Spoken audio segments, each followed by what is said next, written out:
We can share this with everyone who is not able to join in person today. And we'll go ahead and start reading.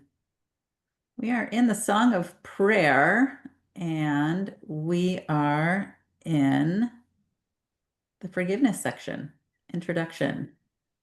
Forgiveness offers wings to prayer to make its rising easy and its progress swift. Without its strong support, it would be vain to try to rise above prayer's bottom step, or even to attempt to climb at all.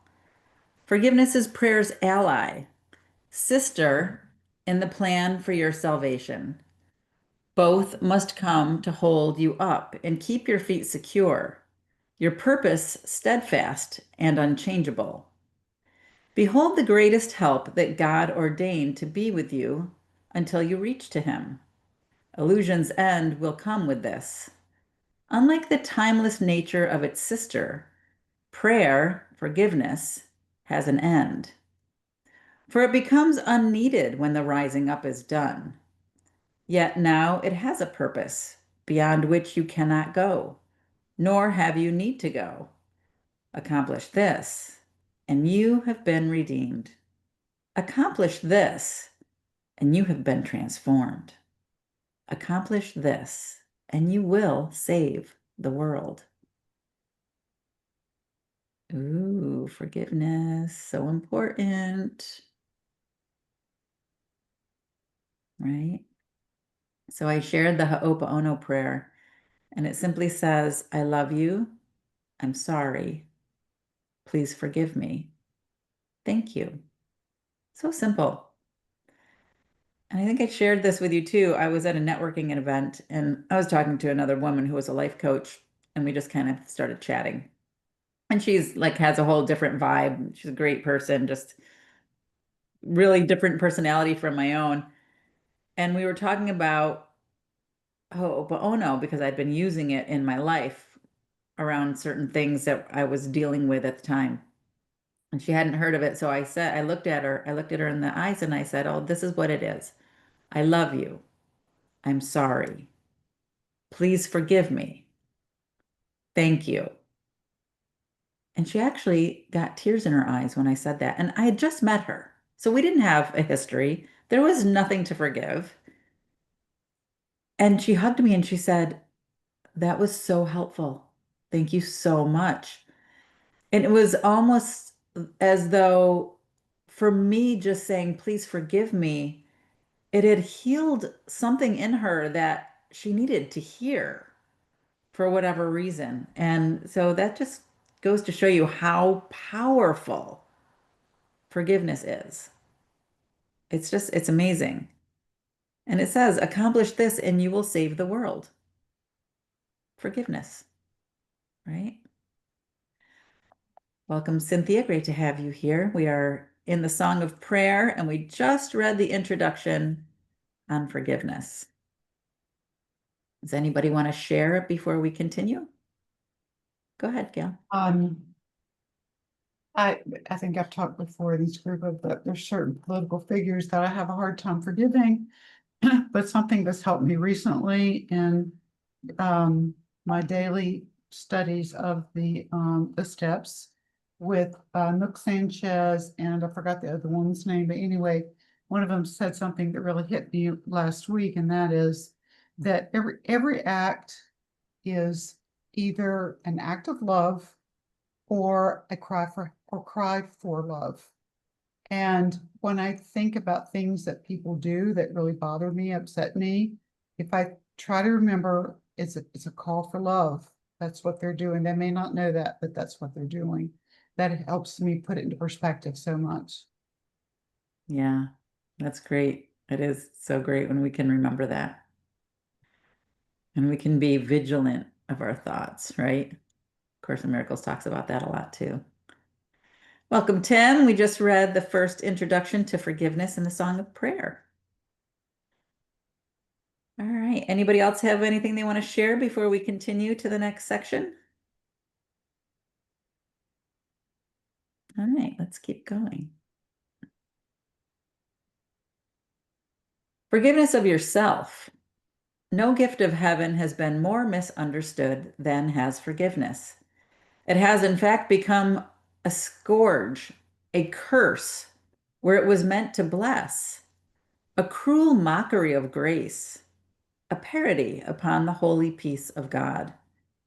Yet those who have not yet chosen to begin the steps of prayer cannot but use it thus. Forgiveness, kindness is obscured at first because salvation is not understood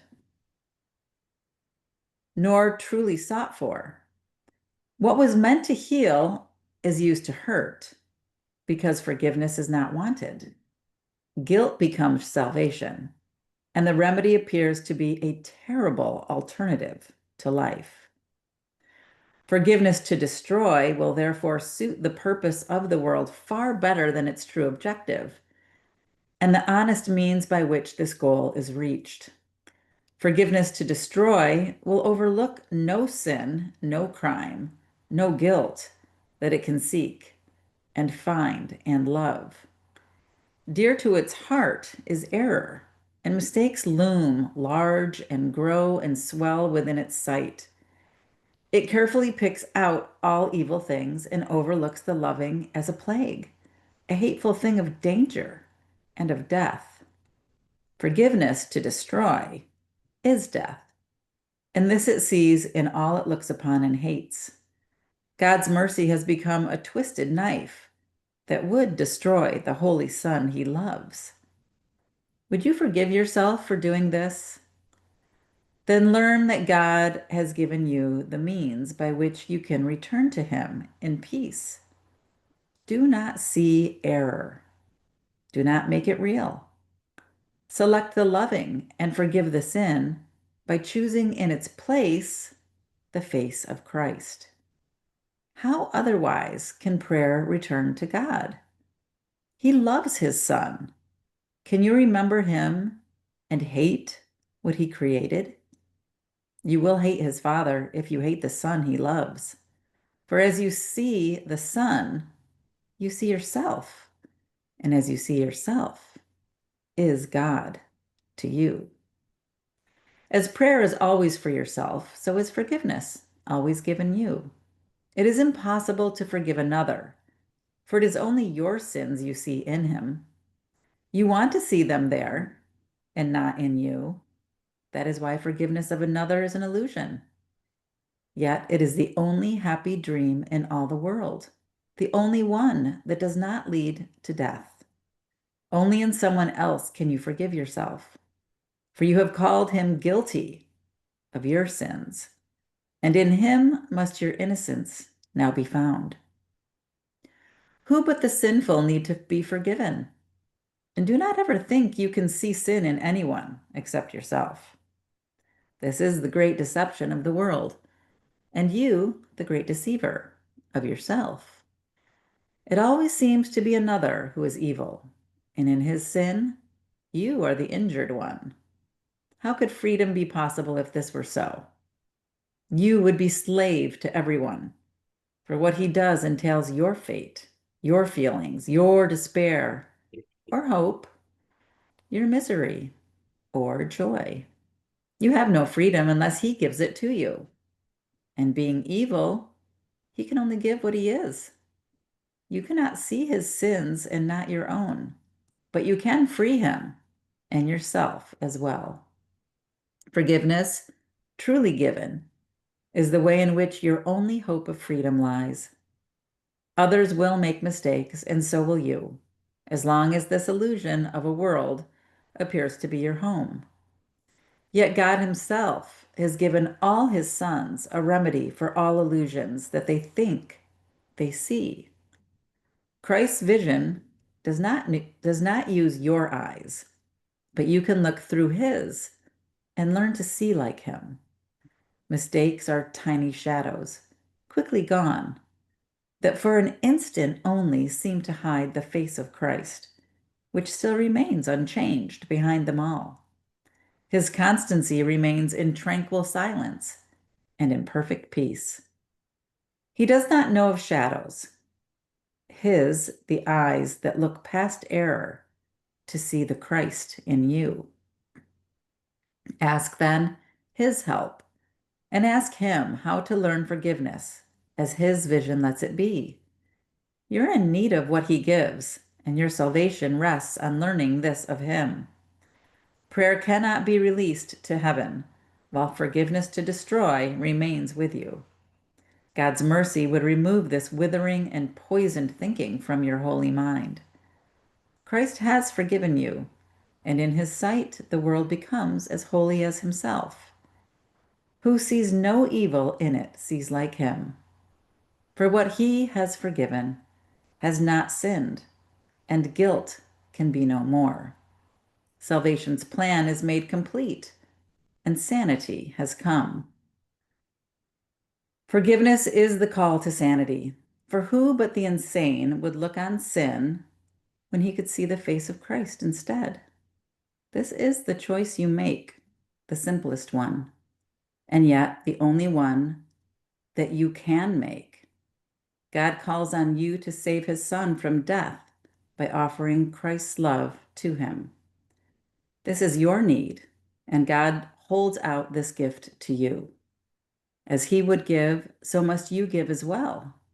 And thus is prayer restored to formlessness, beyond all limits into timelessness, with nothing of the past to hold it back from reuniting with the ceaseless song that all creation sings unto its God.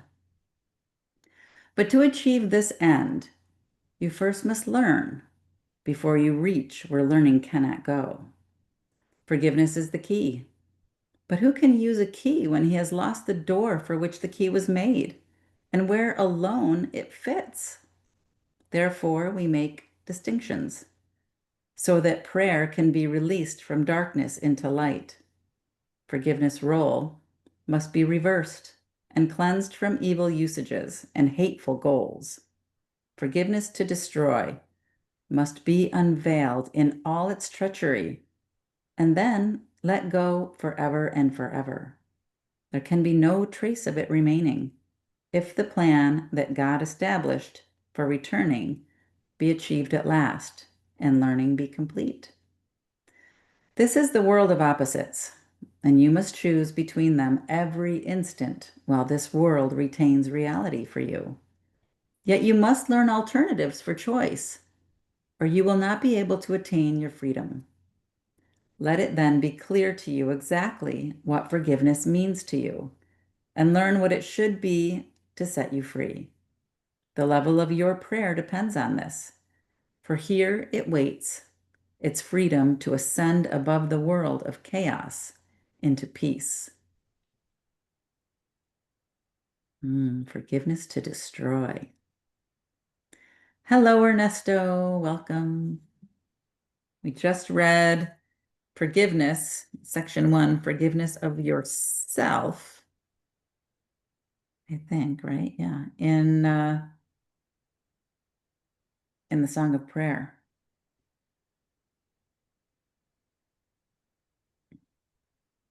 Anybody have any thoughts about this?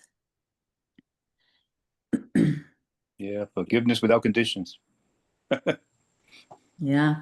You know how people say, I can forgive, but I can't forget. Well, that doesn't make any sense.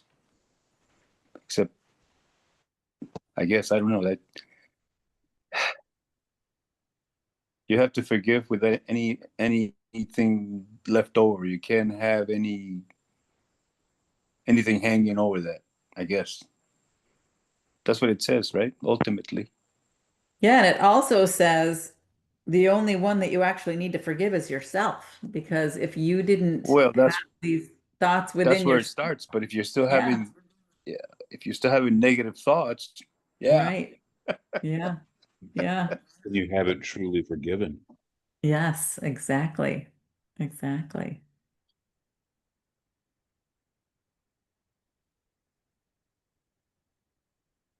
So there's a lot in this one, right? I mean, if you could read this over and over and over again, this would be A Course in Miracles. But you could Yeah. just get this one section right. Like That's most all sections in this book. it. Yeah. That's true too. That's true too. But I feel like forgiveness really is the key, right?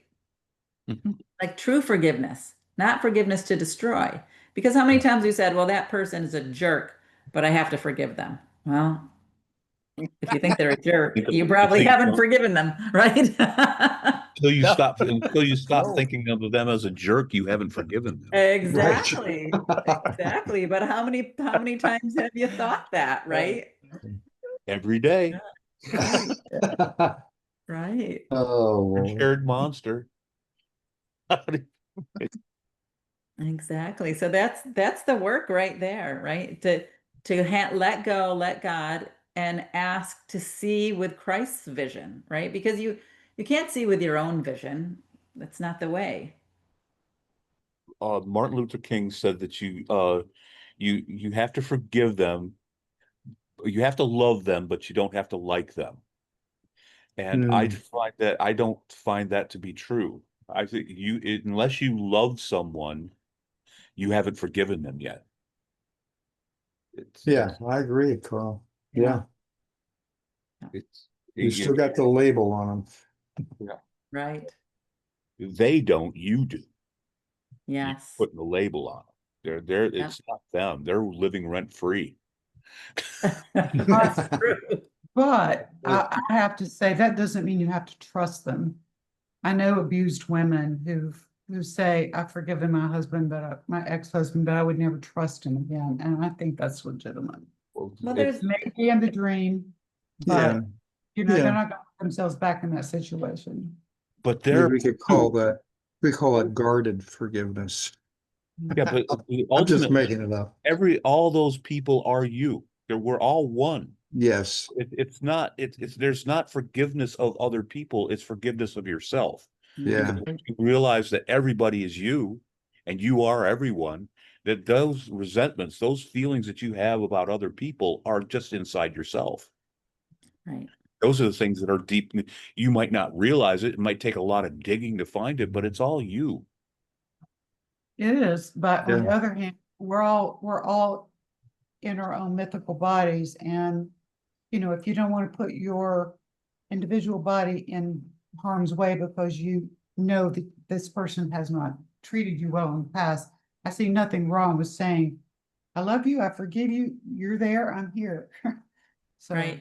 That's I mean, I've got fine. a personal experience with that. I was in a very abusive relationship and I did have to remove my physical body from that relationship. I wasn't even able to do the forgiveness work until I was out of it, right? Because I had to get myself in a place that my physical body, which is a means for communication, was no longer being damaged. It's, just like you wouldn't give your cell phone to a child and let the child throw it across the living room floor and break it. You Yeah, remove it from the child's hand, right? Similar to you remove your body from a child's ability to do damage to it, right? So yes, and then in the healing work that I have done since then, I did have this amazing dream of forgiveness where I was able to completely forgive and also realize that I was also part of the whole cycle, right? If you don't have someone with a victim mentality, that's enabling someone to be the abuser, then the abuser is not able to be the abuser. And I'm not blaming or laying right. guilt at all.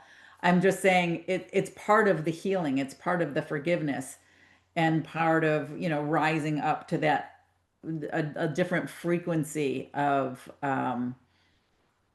love, a different energetic frequency. And then you can see so clearly the role that you even played within that abusive relationship.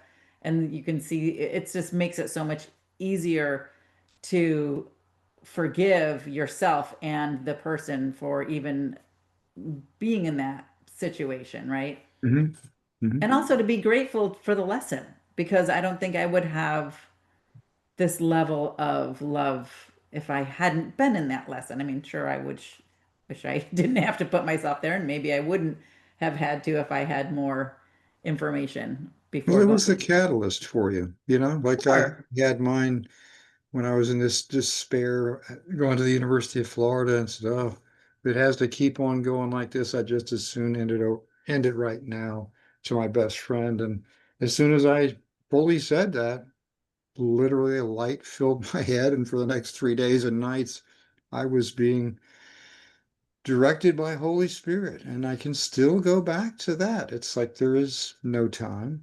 So it's the same thing. We all come to it in different ways. So Right. same stuff. Yeah. Yeah. It's interesting.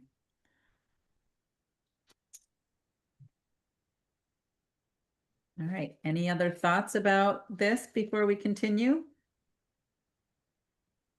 I'm going to get into forgiveness to destroy a little bit more, I guess. Let's see.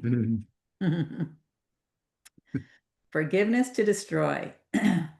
Forgiveness to destroy has many forms, being a weapon of the world of form. Not all of them are obvious, and some are carefully concealed beneath what seems like charity.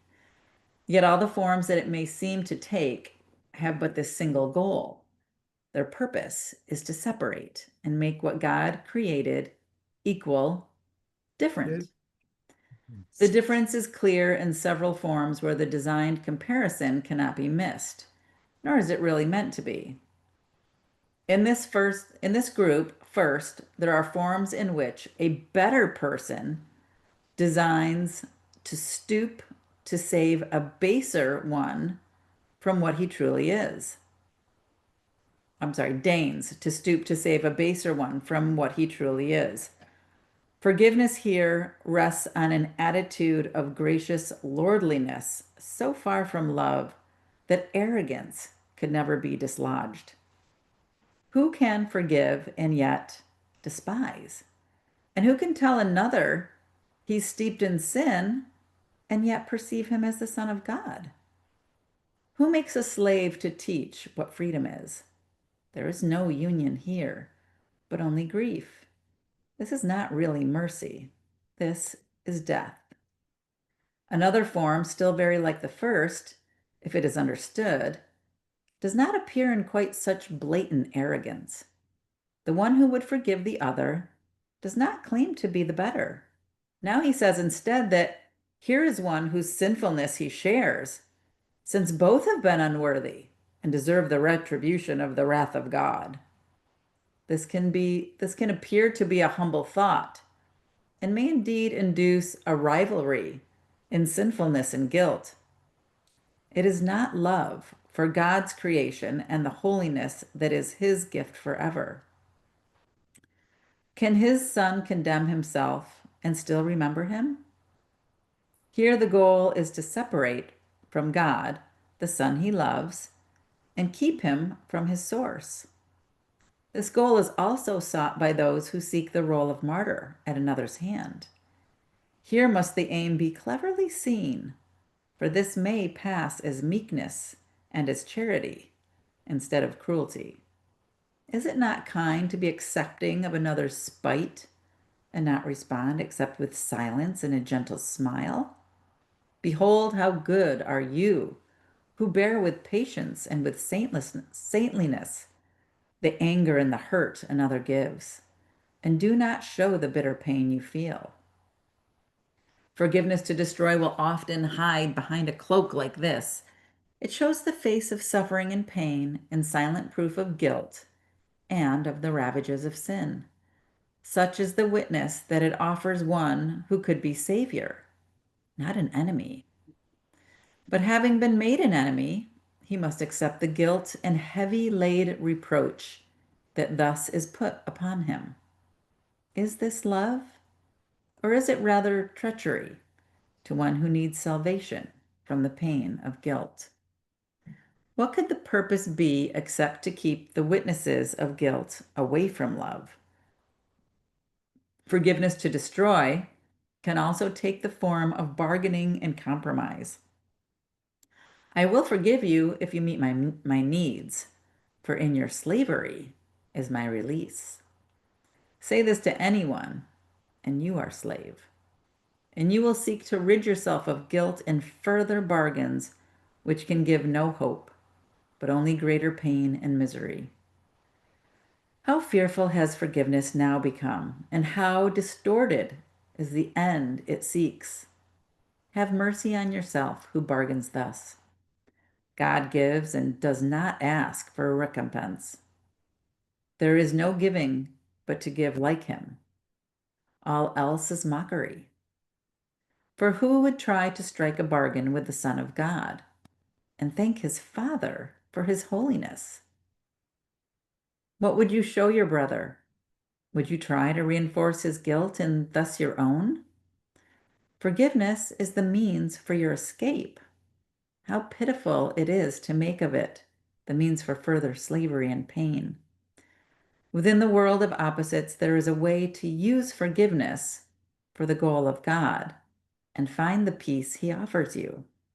Take nothing else, or you have sought your death and prayed for separation from yourself. Christ is for all, because he is in all. It is his face forgiveness lets you see. It is his face in which you see your own. All forms forgiveness takes that do not lead away from anger, condemnation, and comparisons of every kind are death. For that is what their purposes have set. Be not deceived by them, but lay them by as worthless in their tragic offerings. You do not want to stay in slavery. You do not want to be afraid of God. You want to see the sunlight and the glow of heaven shining on the face of earth, redeemed from sin and in the love of God. From here is prayer released along with you. Your wings are free, and prayer will lift you up and bring you home where God would have you be. Mm, I have a question. okay. In paragraph 4, it talks about um the, the your goal is to separate from here's the goal is to separate from God, the Son he loves. It talks about holding it all within, but it doesn't give you a it doesn't tell you what if it's good or bad or ugly or you should be doing it or shouldn't be doing it. Um I'm it was I'm trying to find the sentence. I think it's still talking from the ego's perspective. You know how it Ah, does that and flips back and forth. okay. I Because think it's talking about the form of forgiveness to destroy. here must be the aim to be clearly seen, for this may pass as meekness and charity instead of cruelty. So Right. meekness and charity is actually cruelty. That it's saying that you're disguising it and you're saying, "Oh, look at me. I'm meek and I'm providing charity." And what you're actually doing is you're becoming a martyr Ah, and still holding the person in the chains and still holding them condemned. because I didn't get that. So yeah, the switch sometimes the switching back and forth from ego to God centered is gets me turned around. Right, right. What? Yeah. So if you go back up to paragraph 2, it's talking about there are forms in which the better person deigns to stoop to save the baser one. So you're basically saying, I'm Mm. a better person. This guy is lower than me. So I'm gonna, I'm just gonna give him grace But then because, it goes on, and three, there's another form that is very like the first, if yeah, this is understood. And it talks about being selflessness, and he shares, and he does all these things, and but that's bad, is doing those things. It's like making yourself better than the other person, thinking of other people as being lesser than. Is that what you're saying? I think that's what it's saying. It's not as blatant, but it's still the one who would forgive the other does not claim to be the better, for now he says instead that here is one whose sinfulness he shares. So he's saying, well, you're a sinner, but I'm a sinner too. And therefore, um, Here's the goal. to separate from God, the Son. I just have to read it over again. Yeah, I remember reading that, thinking the same thing, but then it was making sense as it went along. Yeah, later on Yeah. it did make sense, but that being meek and not confronting people is, I don't confront other people's sins because I see it as my own. And I have to work those sins out inside myself before I'm going to confront anybody else about their sin, because who am I to judge? Because we're brothers and I have to forgive. But here it sounded like those people that are meek and don't confront people are wrong.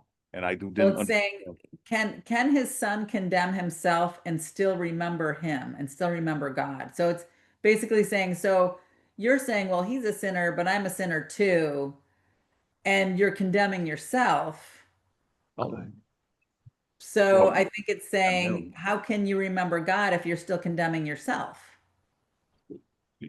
Yeah, well, Yeah. I'm not, but if you don't condemn, if you just stay weak and you're not condemning, then that's the goal, is to not condemn, is to see people as yourself.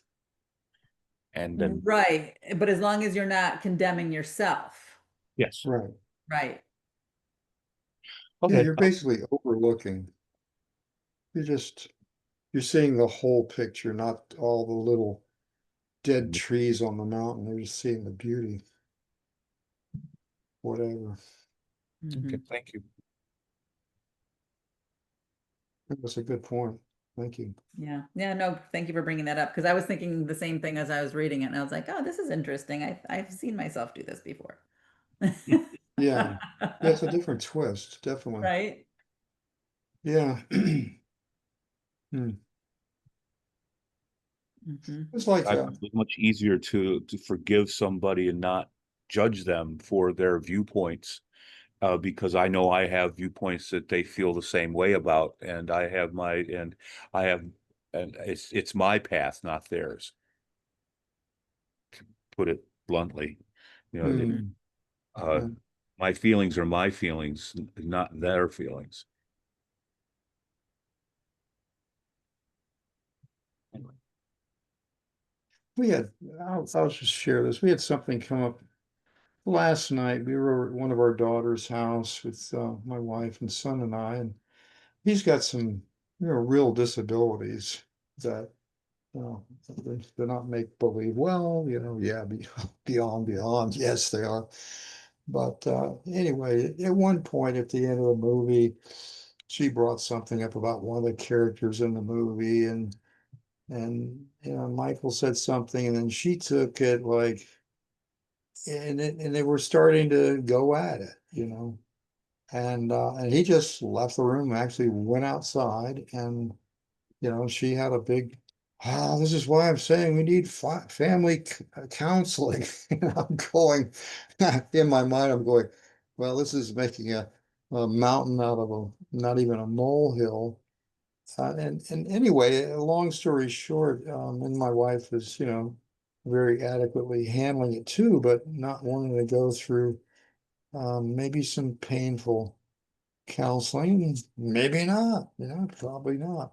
But I brought up to my daughter that, it's like, and I don't know how much she meditates. I know she does some, but when you get really, really deep in meditation, there's like, I don't know, there's just no way you can talk about it. You know, I could probably think about anybody in the world at that point, the most vicious person, and say, well, you're just, you just don't know. You just don't know who you really are. And that's where you have to come from. So I was trying to convey that, and oh geez, if you haven't had that transcendent experience, and I've had it hundreds and thousands of times, it's my mother used to say it's hard to put an old head on a young body. It's sort of appropriate here. But that's the same thing. It's taking a little molehill and making it into this big problem. Like, well, how is he ever going to take care of himself once you and mom are gone? And I don't know. Guess what? We're working on that. We have a plan. So I'm just sharing this because you may have things in your own life situations that, families, they can, that's why you're in them together. You decided to do this. Anyway, done.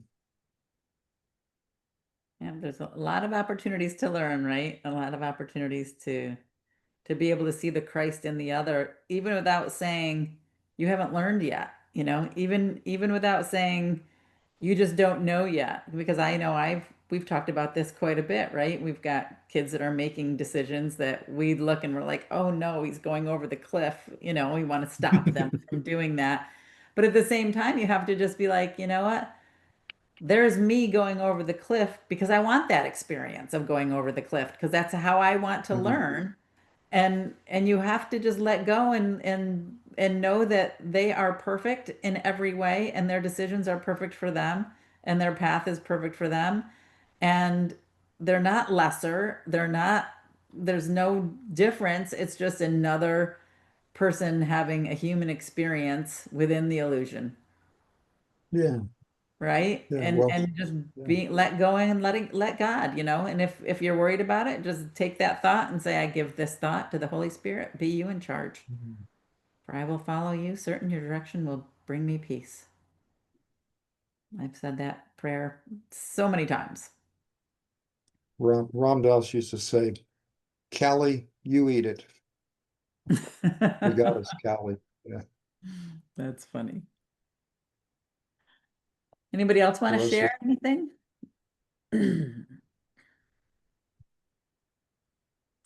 All right. Hmm. Shall we get into forgiveness for salvation? See what this is all about. Forgiveness for salvation. Forgiveness for salvation has one form and only one. It does not ask for proof of innocence, nor pay of any kind. It does not argue, nor evaluate the errors that it wants to overlook.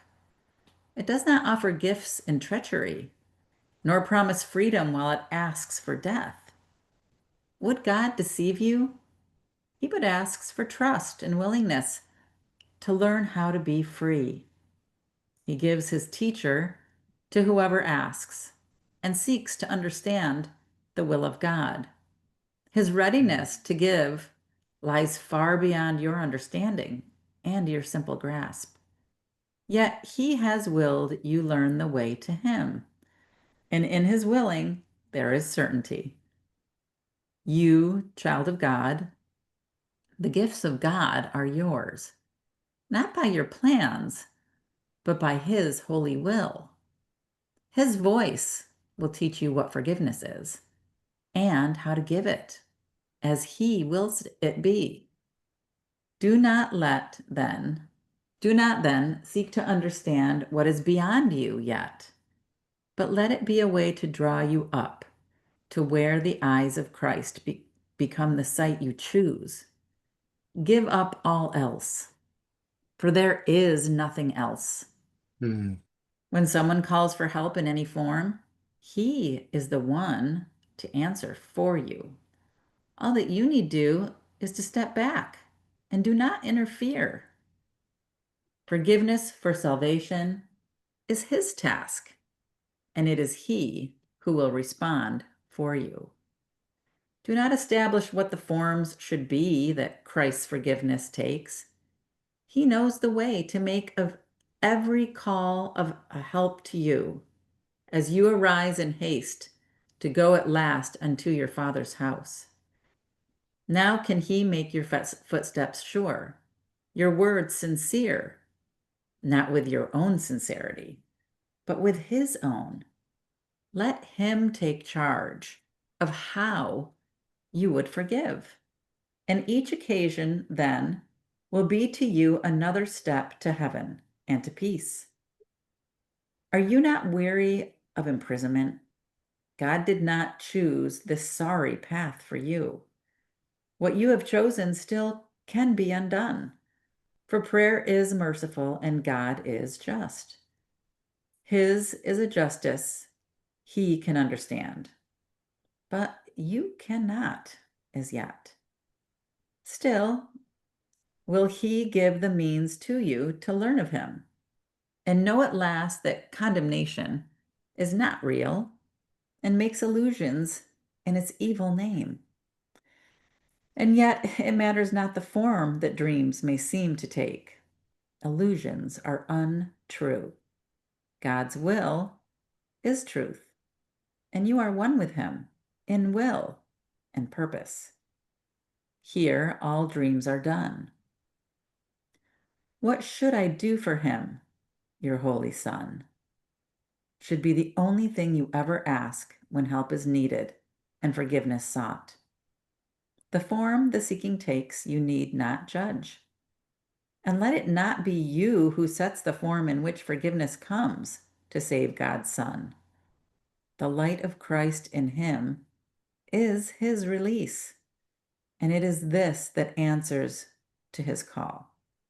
Forgive him as the Christ decides you should, and be his eyes through which you look on him, and speak for him as well. He knows the need, the question, and the answer.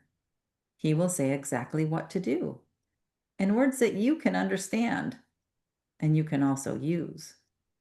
Do not confuse his function with your own. He is the answer. You, the one who hears. And what is it he speaks to you about?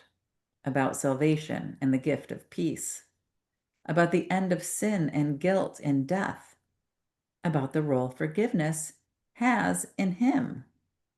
Do you but listen? Do you but listen? For he will be heard by anyone who calls upon his name and places his forgiveness in his hands. Forgiveness has been given him to teach, to save it from destruction, and to make the means for separation, sin, and death become again the holy gift of God. Prayer is his own right hand, made free to save, as true forgiveness is allowed to come from his eternal vigilance and love. Listen and learn and do not judge. It is to God you turn to hear what you should do.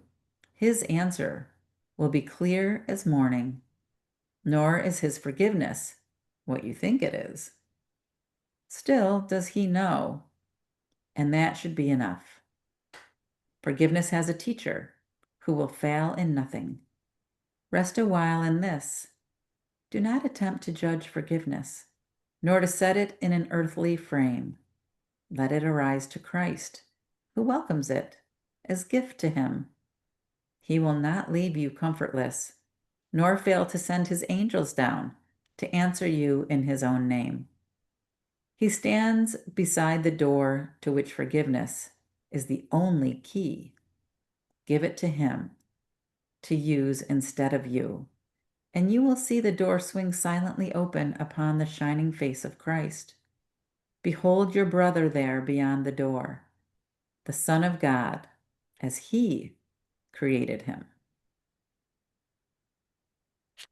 There we have it. Let go, let God. Says it again and again and again and again and again.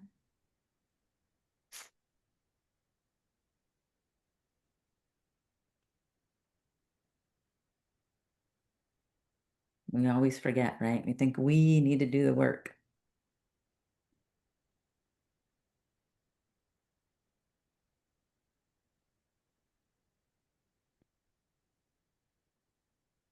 Tim, you are on mute if you are talking. That's a terrible place to be.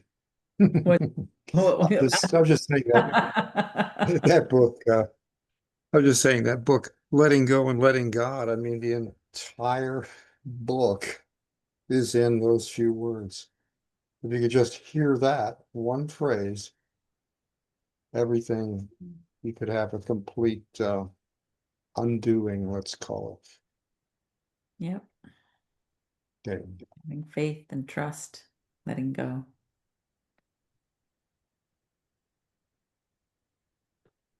It is definitely a practice, just like going to the gym. You have to practice, practice, practice. It should be a thing. Today, I am going to choose the number 10. I am going to make sure I hand 10 things over to God. Wouldn't that be great, right? Just as a practice. You could like check them off. There's number 1. There's number 2. And then get up and do the same thing the next day, right? It's almost like doing 30 push-ups or 30 squats. And, it's a practice. Could make a big chart on your wall. 10 things to hand over to God today. Yeah. And you can check them off, just like you would if you were doing a workout.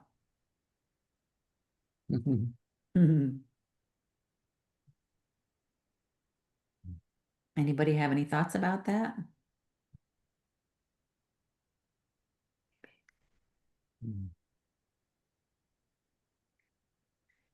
Could even get to the end of the week.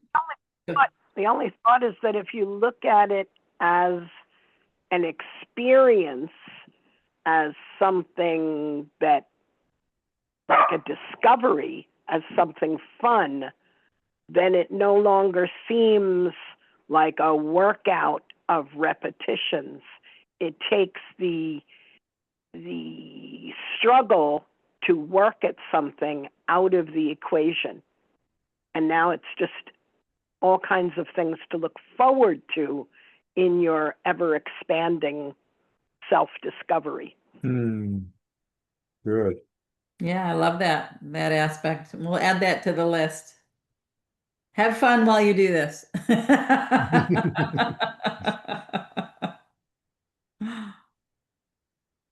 heard someone say in Al-Anon, I've spent a number of years in Al-Anon, and my family has had addiction issues, and woman said, everything I've ever let go of has had claw marks all over it. And I certainly relate to that. What was the last thing you said, Gail? I'm sorry. And I certainly relate to that, because you're going to try to fix it yourself until you think, okay, I got to turn it over. But we don't do it first. We do it after the struggle. Yeah. Yeah. Until we finally learned. And then we still do it. Yeah, Don't there's do it another so. thing coming that we'll have claw marks on, but Yeah. okay, I'm done. I can't handle it anymore. This is yours. I've done all I can do. My problem is knowing where's the line between what's my responsibility and what's God's responsibility. It's like, I can't just say, I'm not going to try.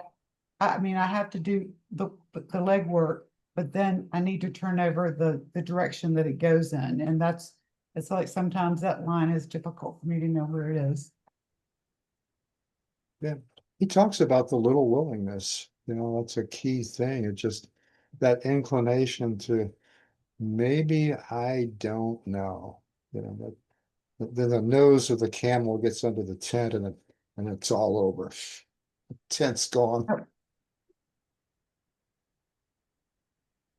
Yeah. So I think I am going to make that list. I'm going to do it for myself as a practice. I think it would be a great visual because I'm a very visual person. I would put that list, 10 things to hand over to God today. yeah, that's I a good like it. idea. Yeah.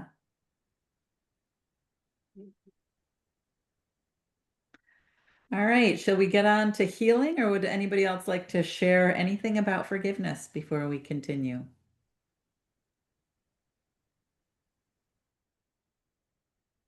All right, let's keep going.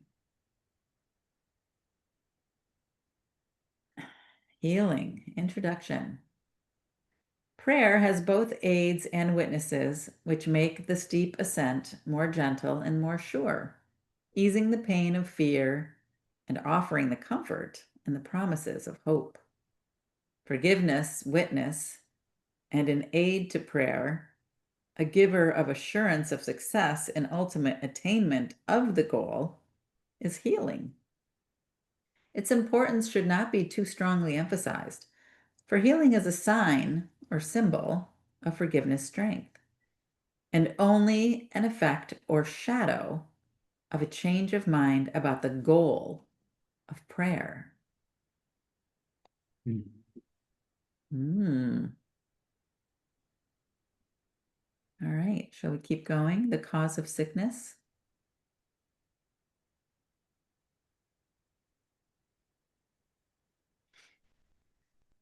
The cause of sickness. Do not mistake effect for cause, nor think that sickness is apart and separate from what its cause must be. It is a sign, a shadow of an evil thought that seems to have reality and to be just, according to the usage of the world, is external proof of inner sins and witnesses to unforgiving thoughts that injure and would hurt the Son of God. Healing the body is impossible, and this is shown by the brief nature of the cure. The body yet must die, and so its healing but delays its turning back to dust, where it was born and will return. The body's cause is unforgiveness of the Son of God. It has not left its source, and in its pain and aging and the mark of death upon it, this is clearly shown. Fearful and frail, it seems to be to those who think their life is tied to its command, and linked to its unstable tiny breath. Death stares at them as every moment goes irrevocably past their grasping hands, which cannot hold them back. And they feel fear as bodies change and sicken, for they sense the heavy scent of death upon their hearts. The body can be healed as an effect of true forgiveness. Only that can give remembrance of immortality, which is the gift of holiness and love. Forgiveness must be given by a mind which understands that it must overlook all shadows on the holy face of Christ, among which sickness should be seen as one. Nothing but that, the sign of judgment made by a brother upon brother, and the Son of God upon himself. For he has damned his body as his prison, and forgot that it is he who gave this role to it. What he has done now must God's Son undo, but not alone, for he has thrown away the prison's key, his holy sinlessness, and the remembrance of his Father's love. Yet help is given to him in the voice his Father placed in him.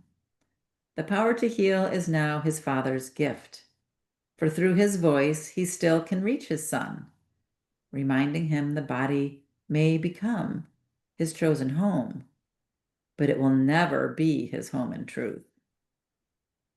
Distinctions, therefore, must be made between true healing and its faulty counterpart. The world of opposites is healing's place. For what in heaven could there be to heal? As prayer within the world can ask amiss, and seeming charity forgive to kill, so healing can be false as well as true, a witness to the power of the world or to the everlasting love of God. This looks like it's going to be an interesting read. We'll save it for next week. False versus true healing.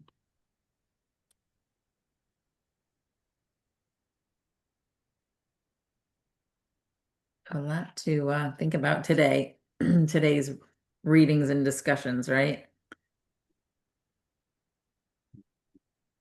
Yeah, We this is choose. great. Thank you. Yeah, Great. no, thank you guys. What I needed. Always, right? It is. It's never like, well, this one doesn't apply to me. Right.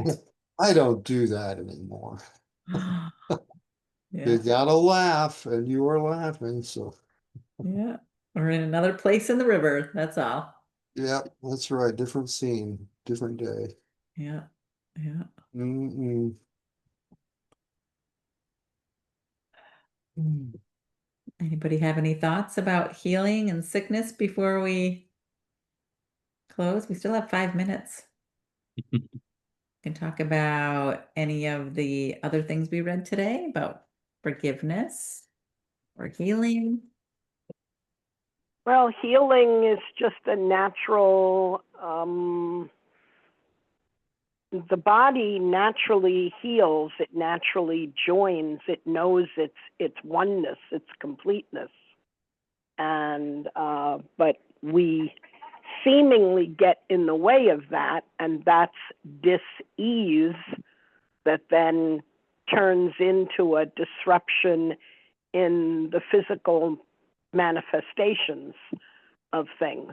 So Mm. when we step back and allow the body to do what it naturally does without being focused on the fact that the physical is the only, important thing, because again, spirit uses the body. The body is only a part of spirit and not all of it. So the body is not separate from the soul, and the soul is connected, is the all in all. As and so we don't focus on. We tend to think that healing is something we see and then we believe, versus the other way around. Yeah, I have a Hmm. a memory of spontaneous healing that I know I've shared with everyone, and it was not even meant. Didn't even have the goal in mind to do that. It wasn't even a conscious thing that I was trying to do. It was an after effect of going into a meditation, which didn't take me long to get into. I was playing around with chakras and spinning them and dribbling them up and down and just focusing on opening every chakra. And when I did that, talking about what we talked about in the beginning of this whole session, going inside, right, exploring what's inside, when I did that, I jumped into this place of looked like outer space in my mind, right? And I know Carl draws these beautiful pictures of that space that he sees in his mind, right? And I went into this space and I was like, whoa, where the heck am I? And when I first got there, I was like, it was as if I had, for the first time, put on goggles and looked under the ocean and realized there was a whole world Mm. under the ocean. It was just like that. It was that same feeling like, whoa, there is a whole world inside of me that I never looked at before. And it took my breath away. Mm. And then my very next thought was, I don't see my body. Where's the door? I don't know how to get out of here. Mm. And boom, I was out. I was back out and back in my body. But I do remember feeling in that moment that my body had no sense of dis-ease at all. Not I wasn't sick before I did it, but every morning you would get up and it's like you have this little phlegmy thing happening, and you can Mm. just feel like the things in your body, right? None of that. It was like someone had dipped my body in white light. It was like this after effect of completely disengaging from the body, but also being deep within, using it as a tool to go deep within the Yeah. consciousness, right? And the body just healed itself. It's like, okay, there's no more dis-ease, there's no more blocks because I'm not holding on to anything. And the body just was like, okay, might as well do the healing now. And it was just such a cool experience. Mm.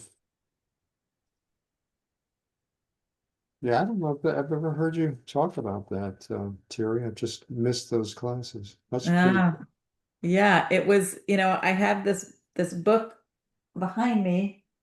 I think it's still here. It is The Sixth Sense by Stuart Wildy. And Oh, in this book, he's got this meditation. He's like, you don't need to sit in meditation for hours or hours and hours. He's like, I'm going to show you how to do it. You just got to do it like this. And you're going to get into like a really deep meditation. And I was like, okay, I'll try it. Why not? And I tried it and I had no expectation. I didn't know what to expect. He never said I was going to see this amazing like outer space within my body. It was just a product of that experience, just like the healing of the body was another cause and effect. Pretty yeah. cool. What's the name of it again, Terry? It's by Stuart Wildy. It's called Sixth Sense. And so it gets Oh, into yeah. Okay. secrets of the etheric subtle body. Yeah, we may have that. I'll check with my wife. She reads a lot of his stuff. Yeah. Yeah. Could you repeat that author? I'm sorry. Yep. Stuart Wildy, Wilde. Sixth Sense.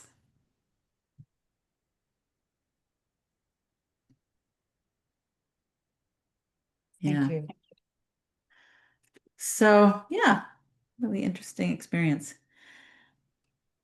Anybody have any burning shares before we close?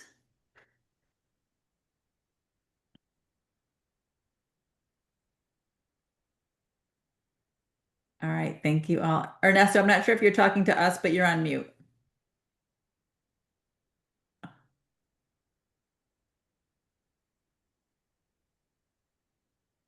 Still are. Oh. Yeah. That I just wanted to say that guy has a lot on his plate because we're putting a lot on him. That's all. Oh, there you go. His plate's runneth over. Hmm. Yeah. He's All a right, big well, guy who can handle it. that's right. That's right.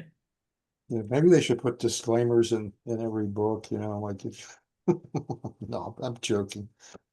Well, it was great to Oh, have everyone here. Wonderful Okay. discussion as Yep. usual. And hopefully I'll see you guys all next Okay. Monday. Namaste. All right. Thank you, bye. everyone. Thank you. Bye. Thank you. Much Thank you. love. Namaste. Mhm.